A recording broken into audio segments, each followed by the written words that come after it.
Hello. Hey, Could you please introduce yourself? sure. My name is Brad. What do you do, Brad? I am the Service and Support Manager here at Tibii. How's Tibii? How do you define Tibii? Tibii is amazing. Tibii is like one big family, and I don't just mean that, generically, but we are one big family. Everyone is absolutely wonderful, from all our staff members to our participants, our wonderful participants, and even the beautiful guardians that are associated. Cool. So what do you have for us today? So today I'll be talking about all our documents when working with alongside our participants. So I'll be covering a range of topics from incident reports, ABC charts, shift progress notes while on shift, and all the other documents supporting them. So then we're able to help our participants when it comes to future supports. Okay, I heard that it's very critical to fill the incidents reports in the right way and even understand what is a true incident. How does it work? Why it's so important? Oh, it's vital actually. The incident reports that we are writing for our participants, it's a formal legal document. So everything that we record is actually going to be used for evidence to help support them in the long run for their future supports. But otherwise, if we don't document sort of what's happening at that point in time in any scenario, like whether it be an escalation or other incident, and if we just let that slide, then the NDIS or other government parties will view this and be like, oh, they don't need those supports because nothing's happened. So So we put them on some sort of risk. Absolutely, we do. Don't we? Yeah, absolutely. It's absolutely better to have all this information, as much information as we possibly can, and it's just going to greatly benefit the participant and the support staff working with that participant too. I heard about people who don't see an incident as a real incident, or they normalize the incidents. How does that work? Yeah, so I can give you an example actually. So if we take, say, myself, if on a shift and I've been working with a participant for a number of years, I may see their actions as normal because I've worked with them for so long. But for example, I might have yourself come in first shift and you see these behaviors such as screaming or grabbing onto the arm. And you'd be like, oh, like what is this? And you will see that. I think that's a major, and then I'll be like, oh, look at that, because I've worked with that participant for 2 years. I think, oh, there's nothing wrong with that. So it's vital that we record all that information as well. Okay, and is there any specific structure to do the incidents reports?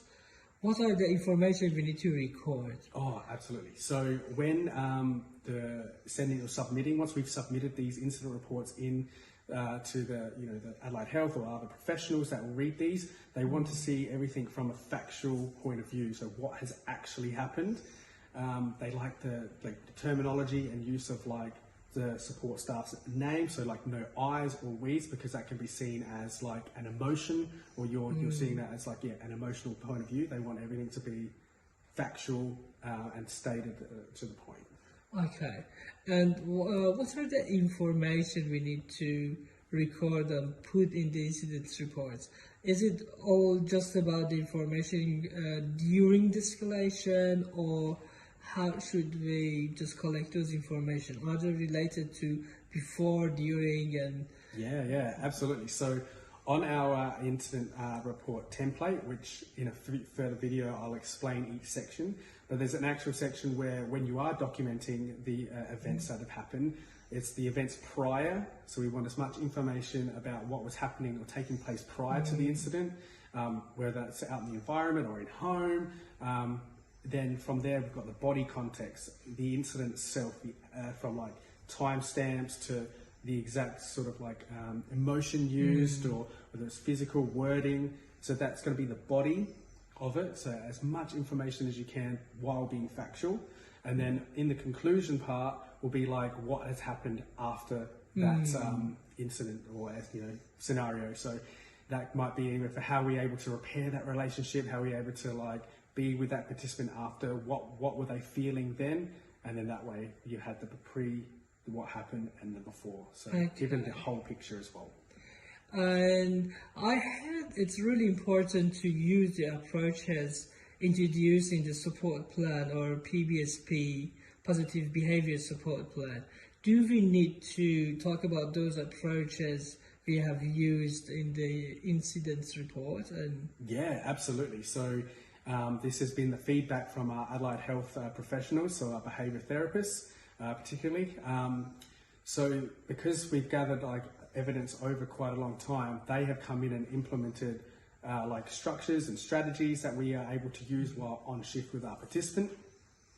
So if they've recommended us to do something and then they read and like, oh, how come we've not put that in? Then we're unable to then see that progress or see how we can advance or move forward to help better our participants.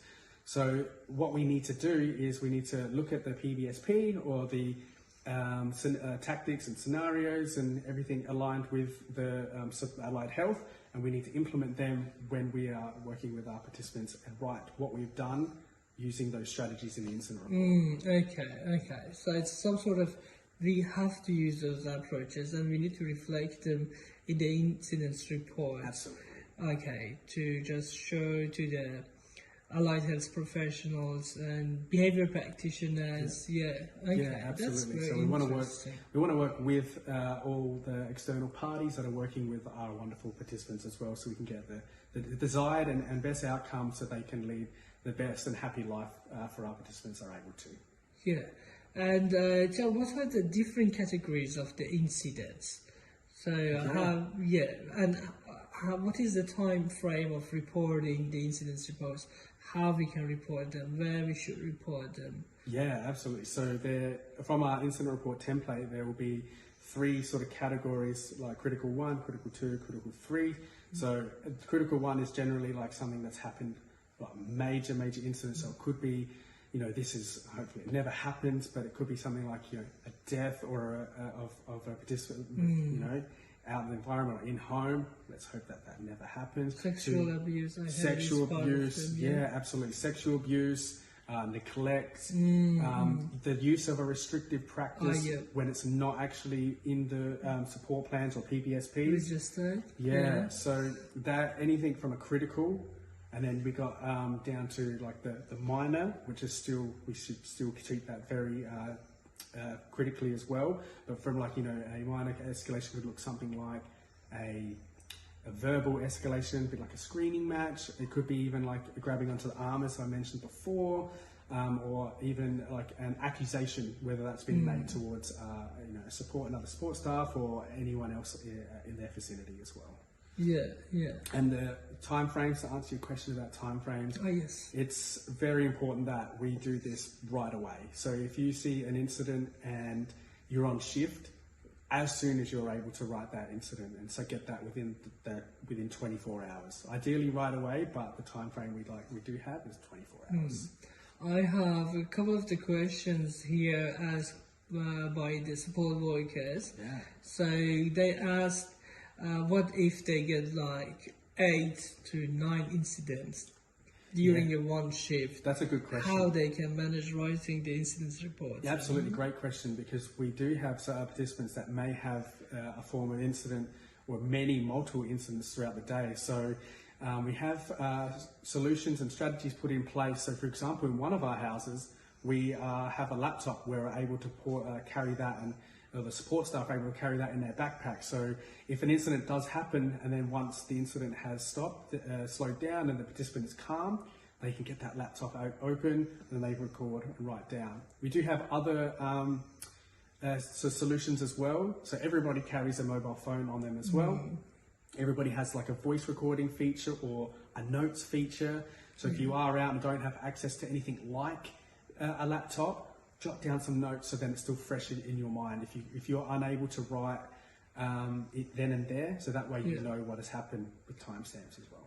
Beautiful. Another question is that if, as a support worker, we get like many incidents, does it mean like we are not good support workers, or this is just the nature of the job? No, not at all. It doesn't mean that you're not a great support worker at all. This could just be the participant and how they are throughout the day. So we want to be like, right, so if this is happening multiple times a day and we can record them, it's great that we grab all this evidence so then we're able to submit that through to the right channels, and we can like look at it and be like, why is this happening? How is this happening? How can we then benefit the participant and maybe minimize it from say 7 incidents a day to maybe 5, and then we'll slowly scale down. So no, not at all. In some cases, these escalations are for the participant to regulate their emotions as well. So that's their way of communicating as such, but we need to find out why that this is happening. Yeah.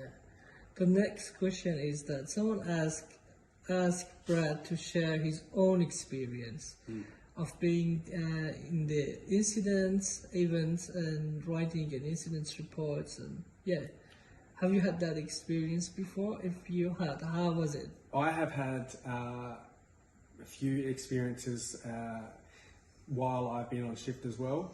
I won't name no names, just for private and confidentiality reasons, but while on shift I have personally been grabbed and had jumpers ripped. In the heat of the moment, it's not a nice feeling, but it's trying to be as calm as you're able to through that scenario. And know that these escalations aren't a personal attack either. So in my scenario, once I was able to, the escalation had ceased and slowed down, I was able to like gather my thoughts and then approach the participant after and to let them know that everything is okay. Yeah. But yeah, from my experience, it's at the time it doesn't feel nice, but we can, with the support, I was able to get through it with the support of my co-workers. Yeah. Beautiful. And can we ask the last question? The last question is that, can you in brief, someone asked how this incident reports, I know you already answered this question, but I ask it because it's a question. How does this keep the record of these incident reports impact the quality of life of the support workers and participants, both of them? Yeah, look, as like mentioned previously, with all this evidence that we have gathered and submitted through, then we're then able to then have those supports hopefully put into place. But without that evidence and those supports, then there may not be any shifts for, say, support staff, or no supports for the participants if we don't have that evidence as well. So the impact would be massive, negative impact for the participant if they don't require those supports. Beautiful. So support workers' role is pretty critical. Very critical. Anything, even if it's like for my own experience as well, while I've been on shift, if I've even thought, hey, is this an incident? Should I write this? Please write it. Absolutely, because you may think it might be nothing, but in the grand scheme of things, it could turn out to be one of the factors that just help continue to be able to get the funding and the required supports for the participant as well. Beautiful. Thank you for your time. No, thank you.